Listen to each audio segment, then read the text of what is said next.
Hello மக்களே, welcome to Delhi talks. Last வீடியோவில் share பண்ணியிருந்தேன், எடிட்டர் சைடில் இருந்து ஒரு அழகான அப்டேட் வந்து ஷேர் பண்ணியிருக்காங்கன்னு சொல்லி. நான் கூட பிரவீன் சார் ஏதாவது பிடிஎஸ் ஷேர் பண்ணி நம்மளை ஹாப்பி ஆக்குவாங்களோ, அது சர்ப்ரைஸ் மூமெண்ட் இருக்குன்னு சொல்லியிருந்தாங்க இல்லையா. நாளைக்கு வேறு நம்மளை லைவாக மீட் பண்ண போகிறாங்க, அதனால் நம்மளை ஹாப்பி ஆக்கிறதுக்கு ஏதாவது அப்டேட் ஷேர் பண்ணுவாங்க அப்படின்னு வெயிட் பண்ணிட்டு இருந்தேன். பட் அன்எக்ஸ்பெக்டடாக எடிட்டரே இவ்வளோ ஏர்லியராக பிக்சரை ஷேர் பண்ணியிருக்காங்க. நம்ம விஜய் கையில் ஒரு குட்டி ஃபோட்டோ, அது பாஸ்போர்ட் சைஸ் கூட இல்லை, அதையும் விட குட்டி பிக்சர் வந்து கையில் வச்சு ஃபீல் பண்ணிட்டு இருக்காங்க. ஆல்ரெடி காவேரியோட பிக்சர்ஸ் நிறைய இருக்கும்போது இந்த குட்டி பிக்சர் யார் தான் இருக்கும் அப்படின்னு ஒரு வந்து யோசனை இருக்கு. ஏன்னா அது காவேரி தானா, அதர்வைஸ் விஜயோடைய அம்மாவா இருப்பாங்களோ அப்படின்னு. ஏன்னா இது வரைக்கும் நம்ம விஜயோடைய அம்மா பிக்சரை எங்கேயுமே பார்த்தது கிடையாது. ஈவன் இவ்வளோ எமோஷனலான ஒரு தருணத்தில் கண்டிப்பாக யாராவது ஒருத்தவங்க தோல் கொடுக்க மாட்டாங்களா அப்படின்னு விஜய் ஏங்குவாங்க.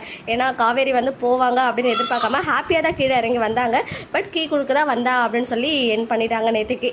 கண்டிப்பாக ஒரு தாங்க முடியாத கஷ்டத்தில் தான் விஜய் இருக்க போகிறாங்க. தாத்தா ஆல்ரெடி ஹீல் பண்ண ட்ரை பண்ணிட்டு இருக்காங்க. பட் யார் இப்போ பண்ணாலும் அதை வந்து இப்போதைக்கு ஹீல் ஆக முடியாது. ஏன்னா காவேரி பிரிஞ்சு ஒரு நிமிஷம் கூட இருக்க முடியாது பிள்ளைனால.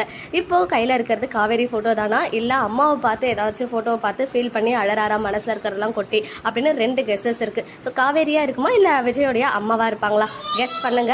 நாளைக்கு மார்னிங் நமக்கு எல்லாத்துக்கும் ஆன்சர் கிடைச்சிடும். ஈவன் அது என்ன சாங், ஃபேவரட் சாங் அப்படின்னு சொல்லும் போது மேபி காவேரியாக இருக்கிறதுக்கு ஹைலி சான்சஸ் இருக்குது அப்படின்னு எனக்கு தோணுது. பிகாஸ் நிறைய பேர் அம்மாவாகவும் இருக்கும் அப்படின்லாம் வந்து கமெண்ட் பண்ணியிருந்தீங்க. அதனால தான் எனக்குமே ஒரு குட்டி டவுட் இருக்குது அம்மாவுக்கு. பட் மேக்ஸிமம் காவேரி ஃபோட்டோவாக இருக்கிறதுக்கு தான் நிறைய சான்சஸ் இருக்குது. மேபி ஏதாவது ஒரு மெமரி கிரியேட் ஆகிருக்கலாம் அந்த ஃபோட்டோ மூலமாக. அதை பார்த்து அந்த பழைய நினைவுகள்லாம் எண்ணி ஒரு வந்து ஃபீல் பண்ணலாம்.